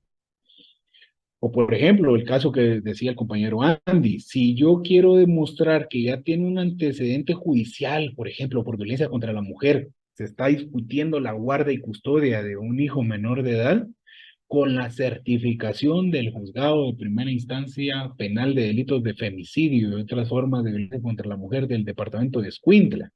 Yo demuestro que en el año 2021 fue condenado por el delito de violencia contra la mujer en su modalidad física, en contra de la cónyuge. ¿Qué más prueba ahí, verdad? O puede ser de un delito de maltrato contra personas menores de edad, del hijo del que se está discutiendo la guardia y custodia. Como yo, como juez, le voy a dejar a alguien que ya tiene ese antecedente penal que se quede a cargo. Importante, ¿verdad? Por eso es que siempre nos auxiliamos de la prueba documental y de las oficinas públicas. Bueno, era importante dejar en claro eso para poner ejemplos, ¿verdad? Vamos con el penúltimo medio de prueba, que son los medios científicos de prueba. Lo que yo le decía, todo lo relativo al Instituto Nacional de Ciencias Forenses entra acá. ¿Qué establece el artículo 191? ¿Quién me apoya con la lectura? Artículo 191. Reducciones y experimentos. De oficio o petición de partes pueden disponerse calcos, relieves, reproducciones y fotografías de objetos, documentos y lugares. Es permitido, asimismo, para establecer si un hecho puede o no realizarse de determinado modo, proceder a la reconstrucción del mismo, si el juez lo considerare necesario. Puede procederse a su registro en forma fotográfica o cinematográfica. En caso de que así conviniere a la prueba, puede también disponerse la obtención de radiografía, radioscopías, análisis hematológicos, bacteriológicos u otros, y en general cualesquiera experimentos o pruebas científicas. Muy bien, gracias, compañera Emily. Vamos a dar una definición entonces. ¿Qué son los medios científicos de prueba? Es un medio de prueba por inducción o deducción, de carácter científico, ¿verdad? Eminentemente. También es adicional, complementario a los otros medios de prueba, en donde el juez de oficio, generalmente es a petición de parte, rara vez el juez va a ordenar algo de oficio, puede disponer de cálculos, relieves, reproducciones y fotografías de determinados documentos o lugares, así como pedir la reconstrucción de hechos a través de reproducción fotográfica o cinematográfica. Recuerden que el Código Procesal Civil y Mercantil fue redactado en el año 1964. ¿Quién iba a pensar en esa época sobre los avances de la tecnología que hoy tenemos? Y no digamos dentro de 5 años. Entonces, el legislador, siendo consciente de esta situación, dejó abierto esta circunstancia para los avances tecnológicos del futuro. El artículo 192 establece que también es válido y es aceptable como medios científicos de prueba las radiografías, radioscopías, análisis hematológicos, sangre, ¿verdad? Hematología, todo lo relativo a sangre, bacteriológicos y en general, dice, y otros que en general sean experimentos o pruebas científicas. Ejemplo, ácido desoxirribonucleico, ADN, prueba de paternidad y filiación o impugnación de la paternidad y filiación. Así también cintas cinematográficas, videos, ¿verdad? Grabaciones auditivas o audiovisuales, registros dactiloscópicos, lo que yo les decía, de impresiones digitales, de escritura, firmas, o versiones taquigráficas, comunicaciones telegráficas. Aquí ya se ingresa todo, ¿verdad? Desde una escucha telefónica hasta conversaciones de alguna plataforma o aplicación actual, así como radiográficas, cardiográficas y telefónicas. En general, está abierto, ¿verdad? Y cualquier avance de la tecnología tecnología es susceptible de que ingrese al proceso mediante un medio científico de prueba. Sin embargo, debe de cumplir ciertos requisitos. Así lo regula el artículo 192. Para que sea plena su autenticidad, debe ser certificada por el secretario del juzgado o por un notario, haciéndolo constar en un acta, ya sea en acta notarial, si es un notario, o en un acta suscrita por la secretaria o secretario del órgano jurisdiccional correspondiente. Bueno, de este caso, o en de este medio de prueba, no hay mucho que explicar porque es básicamente solo da la pauta de que cualquier otro medio de prueba de que vaya a producirse en un futuro por los avances de la tecnología, ingrese al proceso como medio científico de prueba. Lo importante es que se garantice y certifique la autenticidad del mismo. No sé si tuvieran alguna duda al respecto, si no pasamos al último medio de prueba. Como yo les digo acá, lo importante es de que ustedes sepan que en los medios científicos de prueba ingresan todas aquellas divisiones y secciones del Instituto Nacional de Ciencias Forenses como órgano auxiliar de la Administración de Justicia.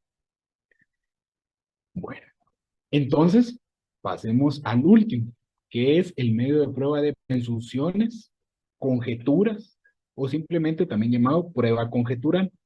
Cualquiera de los nombres es válido. El artículo 194 establece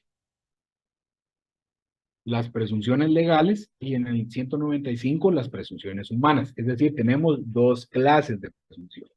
Definamos. Es un medio de prueba, lógicamente por inducción o deducción, ¿verdad? Porque estamos llegando a una conjetura, estamos presumiendo algo.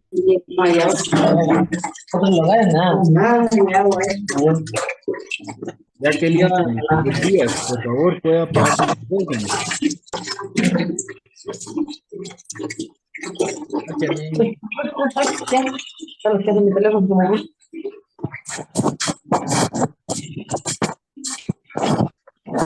Licenciado, si quiere me puede poner a mí de co-host y yo los voy apagando.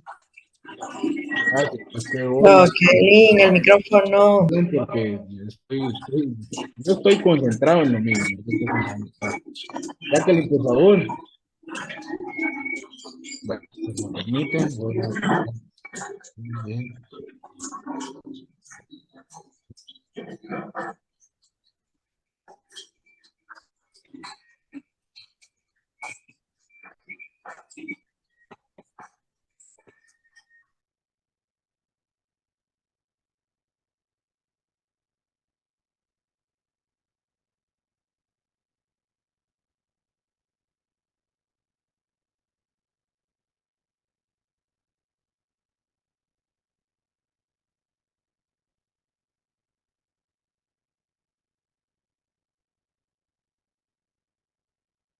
Bueno, también que estaba yo con mi clase, ya tenía yo una inercia, pero siempre existen ahí las interrupciones. Bueno, aprovecho para informar que nuestra compañera Jacqueline acaba de compartir en el chat de esta reunión el link para registrar la asistencia del día de hoy. Bueno, continúo entonces. El tema de las presunciones. Ahí nos quedamos, ¿verdad? Entonces, por presunciones, vamos a entender que es un medio de prueba por inducción o deducción que consiste en el razonamiento y análisis de indicios que hace el propio legislador en la ley, por eso se llama presunciones legales, o que realiza el juez producto del caso en concreto del juicio. Por eso hay presunciones humanas. ¿Por qué humanas? Porque están a cargo del juez. Y es ahí como surgen las dos clases de presunciones que tenemos. Presunciones legales y presunciones humanas. Las presunciones legales corresponden al legislador y están contenidas en la ley. ¿En qué ley? En todas las leyes pueden haber o no presunciones legales. Cuando existe una presunción legal, el juez las debe de observar de carácter obligatorio. Pero existen dos tipos de presunciones legales. Aquí se subdividen en dos más. Presunciones iuris et de juri significa que no admiten prueba en contrario y se tiene por cierto lo que la ley ordena. Tenemos 3 ejemplos. 156 y 486 del Código Civil. Por favor, 2 compañeros que me ubiquen cada uno de estos artículos. Y el 3 de la ley del organismo judicial. Otro compañero que también me ubique este artículo y vamos a explicar por qué estas presunciones no admiten prueba en contrario. Es decir, que como no admiten prueba en contrario, se va a tener por cierto y válido lo que la ley presume. ¿Alguien, por favor? Artículo 156. Artículo 156. Código Civil. Se presume voluntario abandono e inmotivada la ausencia a que se refiere el artículo anterior. La acción podrá ser promovida por cualquiera de los. Gracias, compañera Ruth. Lastimosamente como que tiene problemas usted con su micrófono, no se escucha muy bien, pero lo vamos a leer. Dice, se presume voluntario el abandono o inmotivada la ausencia a que se refiere el inciso 4 del artículo anterior. Artículo 4, artículo 155, que establece causas comunes para la separación o divorcio. Inciso 4 dice la separación o abandono voluntarios de la casa conyugal o la ausencia inmotivada por más de un año. Es decir, que esta presunción de haber abandonado la casa por más de un año como causal para invocar el divorcio no admite prueba en contrario, es decir, se tendrá por válida, siempre y cuando se demuestre. ¿Alguien más con el artículo 486? Cuotas de participantes.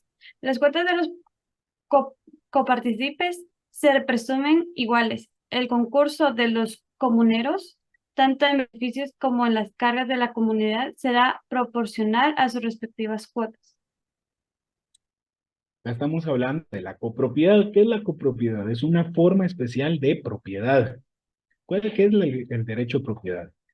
Es un derecho erga omnes, dice la doctrina, y así lo enseñan los catedráticos de civil. Es oponible a todos, es el derecho real por excelencia. Entonces, la copropiedad es cuando un mismo bien pertenece de forma proindivisa o antes de dividirse en partes iguales a 2 o más personas. Entonces, existe copropiedad cuando un bien o derecho pertenece proindiviso a varias personas. Pero para conservar este bien, cada copropietario debe de dar una cuota. Aquí nos dice la presunción. Las cuotas de los copartícipes o de los copropietarios se presumen iguales. Ahí esa presunción no admite prueba en contrario.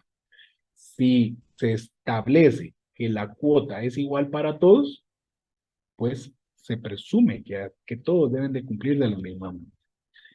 Y por último, el último ejemplo que tenemos de presunción iuris et de juri es el artículo 3 de la ley del organismo judicial, que ese todo lo sabemos de memoria, pero no está de más traerlo a colación y que lo expliquemos. ¿Qué establece el artículo 3, compañeros? Contra la Le vamos a dar la oportunidad aquí, que ya está con la lectura. Por favor, los demás apaguemos el micrófono para escucharlo bien. Por favor, compañera. Contra la observancia de la ley no puede alegarse ignorancia de uso, costumbre o práctica en contrario.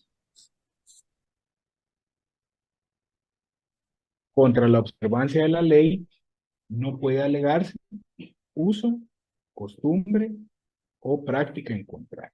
Es una presunción de derecho, presunción legal.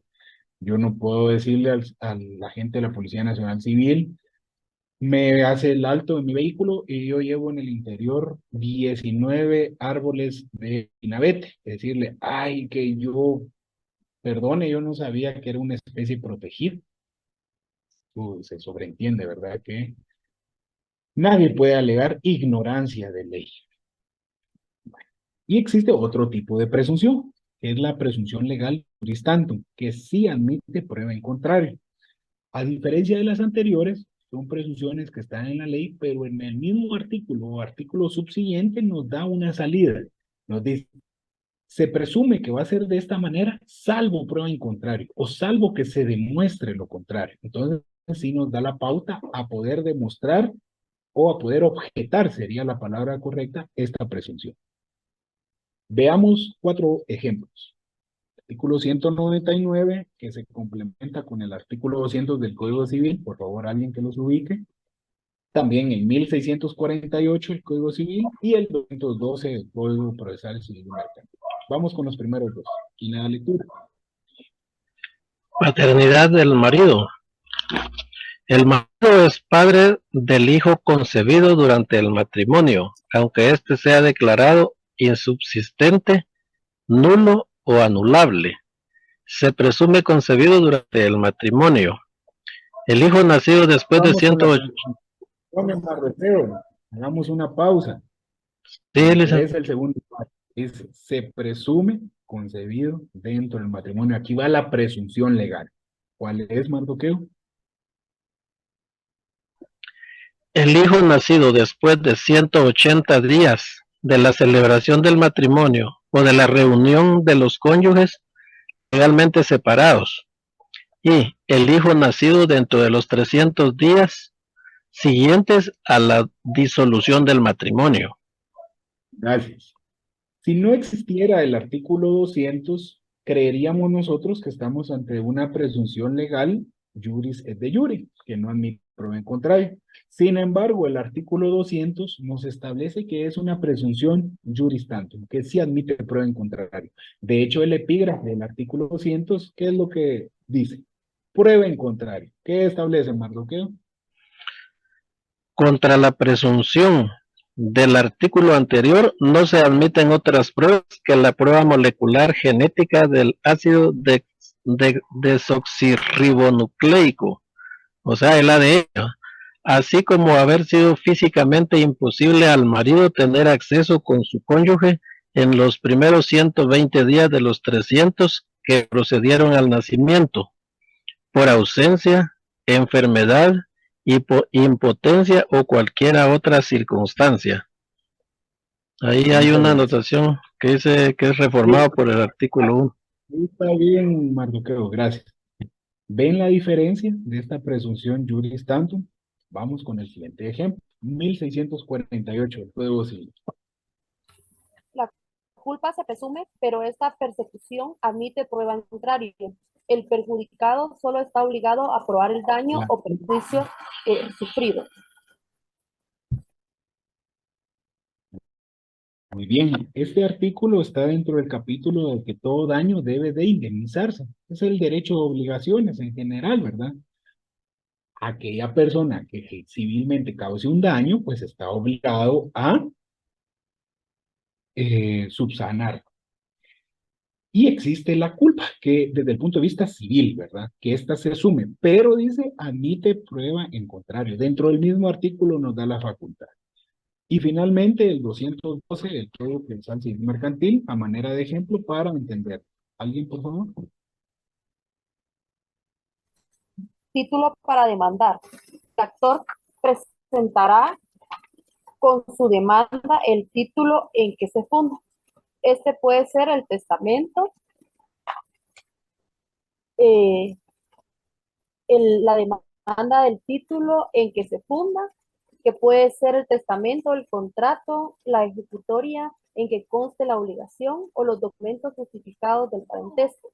Se presume la necesidad de pedir alimentos justificativos. Gracias, compañera. Yo solo estaba aclarando ahí cómo lo regula el texto. Dice documentos justificativos. El segundo párrafo es el que contiene la presunción juris tantum. Se presume la necesidad para pedir alimentos. Esta es la presunción.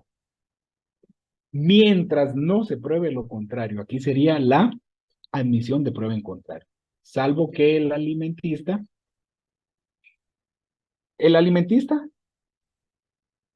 prueba la necesidad de pedir alimentos y el alimentante la prueba de que no puede suministrar. ¿Entendieron la diferencia entre las dos presunciones legales? Pues bien. Y por último tenemos las presunciones humanas. Como yo les dije, es un análisis de indicios que hace el juez en el proceso, consecuencia directa precisa y lógica de un hecho controvertido que permiten determinar si los hechos argumentados por las partes son verdaderos o no. Esta es una actividad propia del juez, según su experiencia, su lógica y los conocimientos generales de la ley. Por eso es producto y consecuencia directa de la lógica deducida de hechos comprobados. Es así como finalizamos de estudiar los 7 medios de prueba que existen en materia civil de familia. ¿Alguna duda hasta el momento, compañeros? Pasemos entonces a la parte final del juicio ordinario. Ya concluido el periodo de prueba, en juicio ordinario de 30 días, puede existir un periodo extraordinario de prueba, de 10 días más. Y si deban rendirse pruebas en el extranjero, ¿de cuántos días más estaríamos hablando? 80 días. Me viene Emily, 80 días, porque en ningún caso el periodo ordinario y extraordinario puede exceder de 120 días. Bueno, ya finalizó la etapa de prueba. Ya se dio la proposición y el diligenciamiento dentro de este periodo probatorio. Es turno de la siguiente fase procesal, que se llama conclusión del periodo probatorio. Es cuando ha concluido la fase de prueba y se solicita la vista. Esto es de oficio, el secretario lo hace constar. Licenciado, ¿y qué pasa si ya pasaron 15 días, 20 días y no me notifican de que ya concluyó el periodo de prueba? Recuérdense, los principios de impulso procesal, disposición, que el proceso está a disposición de las partes, quienes, impulso procesal, quienes deben de impulsarlo en todo momento. Entonces presente usted un memorial indicando, señor juez, en virtud que en demasía ya ha transcurrido y finalizado el periodo de prueba, procedente es que se cite, o que se señale, sería el término correcto, que se señale día y hora para la vista. Es la siguiente fase procesal, artículo 196. ¿Qué es la vista? Es el acto procesal en donde las partes presentan sus conclusiones y alegatos finales, en forma oral o por escrito. Aquí tenemos la anotación en pantalla, siempre va a ser por escrito, a excepción que alguna de las partes solicite que fuera de forma oral. E incluso así el juez, pues prefiere que se evacúe por escrito porque no les gusta llevar a cabo audiencias a los jueces civiles. Entonces la vista no es más que una audiencia más, que generalmente se evacúa por escrito, en donde las partes van a presentar sus conclusiones finales. El juez entonces va a señalar día y hora para esta audiencia de vista, que de conformidad con el artículo 142 de la ley del organismo judicial que se aplica supletoriamente, este plazo no debe exceder de 15 días. Se evacúa la vista, ejemplo, señalada para el día 16 de octubre a las 10 de la mañana. Se presentan los escritos correspondientes antes de esta hora. A las 8 de la mañana usted está presentando su escrito de vista. Luego hay otra fase procesal opcional. Cuando digo opcional significa que no va a estar presente en todos los procesos. Va a depender del juez señalarlo o no, porque es una facultad que él tiene. Ese es, que se llama auto para mejor fallar, en el artículo 197. Es un acto procesal eventual porque puede o no ocurrir, a través del cual se practican distintos medios de prueba, siendo facultad del juez decretarlo o no, dentro de un plazo no mayor de 15 días. Les voy a dar un ejemplo de un auto para mejor fallar. Actualmente estoy asesorando un juicio ordinario de divorcio por causal determinada, de los últimos juicios ordinarios de divorcio, porque ahora es competencia de un juicio oral. Sin embargo, el juez, después de concluido el periodo de prueba y evacuada la vista, aún tiene sus dudas en cuanto a si fija o no pensión alimenticia a favor de la cónyuge, aunque el actor es el cónyuge varón y se está alegando causal que lo exime a él de responsabilidad y la causal es en contra de la cónyuge mujer. Pero el juez aún tiene sus dudas si fija o no pensión alimenticia. Entonces señaló un auto para mejor fallar en donde le solicita a la trabajadora social adscrita o que trabaja en este juzgado de primera instancia de familia, que le haga un informe social a ambas partes para determinar a quién le asiste la razón. Es un medio de prueba, el juez de oficio lo ordenó y le servirá de orientador para fundamentar más su decisión. Eso es el auto para mejor fallar. Nos establece el artículo 197 que no puede exceder de 15 días. Una vez diligenciado entonces el auto para mejor fallar, es turno de finalizar el juicio ordinario. ¿Cómo finaliza? A través de la sentencia. Artículo 198. Es el medio normal al cual termina el proceso, que consiste en el acto procesal propio del juez, por medio del cual se le hace saber a las partes la decisión a la que haya arribado sobre los hechos y pretensiones en concreto, resolviendo así el litigio y poniéndole fin al juicio. ¿Dentro de qué plazo se debe dictar la sentencia? Se aplica supletoriamente nuevamente el artículo 142 de la Ley del Organismo Judicial y es un plazo de 15 días. Si alguna de las partes no está de acuerdo con la sentencia, pues la podrá impugnar a través del recurso de apelación correspondiente. Hablemos un poquito más a fondo de la sentencia. Su naturaleza jurídica es eminentemente de carácter público, procesal y lógico. ¿Por qué? Porque es un acto propio del juez que se realiza mediante una actividad mental, tomando en consideración el sistema de valoración de la sana crítica razonada y el de prueba legal o tasada para ciertos medios de prueba. La sentencia debe cumplir con ciertos requisitos. Los de forma está contenido en el artículo 143 de la Ley del Organismo Judicial y de fondo en el artículo 147 del mismo. Tenemos tres clases de sentencia desde el punto de vista de la doctrina. La sentencia constitutiva, ¿por qué? Porque constituye una relación nueva que antes no existía. El ejemplo claro es un juicio ordinario de reivindicación de la propiedad. Porque se ordena al demandado y vencido en juicio que regrese o reivindique la propiedad a su legítimo propietario. Ejemplo, el artículo 469 del Código Civil. Aquí está regulado este proceso. También tenemos la sentencia declarativa.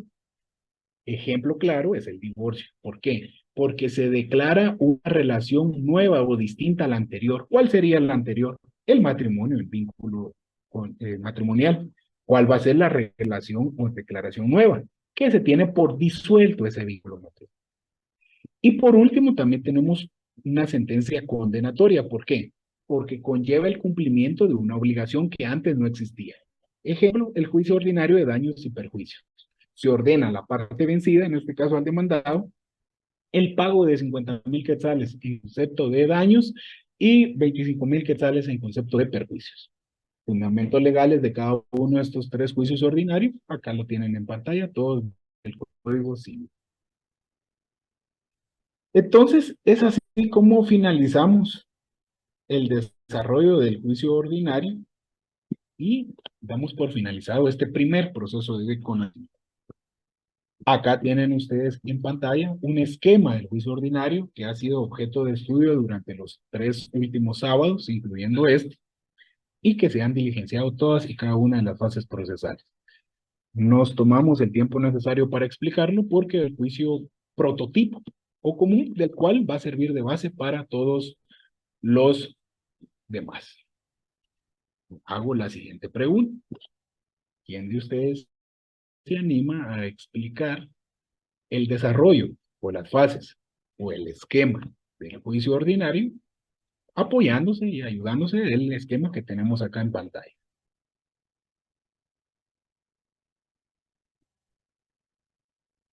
Previo al voluntario que va a participar, hay una pregunta en el chat. Me pregunta Glenda que si todas las pruebas que realiza el INASIF a solicitud del juez, porque nosotros se lo pedimos al juez y el juez es quien ordena, quien oficia al INASIF. Usted no le puede pedir al INASIF automáticamente algo porque no lo va a obedecer. El INASIF es o funciona a petición del juez o del Ministerio Público.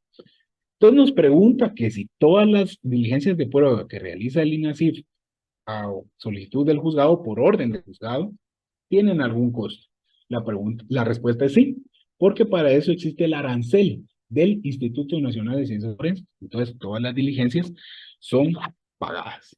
Ojo, también existen las costas judiciales. Entonces, la parte que venció el juicio puede pedir al juez que obligue a la parte vencida que le pague todos los gastos en que incurrió dentro del proceso. Para eso existen las costas judiciales. Alternativas comunes a todos los procesos. Lo quinto del Código Procesal Civil y Mercantil. Los invito a que lo lean. Bueno, habiendo respondido a este interrogante, les lanzo nuevamente la convocatoria si alguien quiere explicar el esquema del juicio ordinario con lo que tenemos en pantalla y que hemos desarrollado todas y cada una de las fases. Acá de forma resumida. Bueno, muy bien. Entonces, si no hay voluntad, pues no se preocupen. Yo ya me sé el código, licenciado. el esquema de memoria, pero bueno, acá es voluntario. Ya tenemos una primer participante, Kimberly, muy bien. Gracias por participar. Le escuchamos entonces. Desarrolle ahí el esquema del juicio ordinario. Ok, el juicio ordinario se inicia con una demanda. Luego de la demanda se da una resolución y notificación. Luego se da un emplazamiento que tiene un plazo de 9 días. Luego se dan las excepciones previas que duran 6 días. Luego se da la actitud del demandado, que puede ser por rebeldía, es que no alcanzo a leer. Rebeldía, allanamiento, excepciones previas, contestación de demanda, excepciones perentorias y reconvención. Luego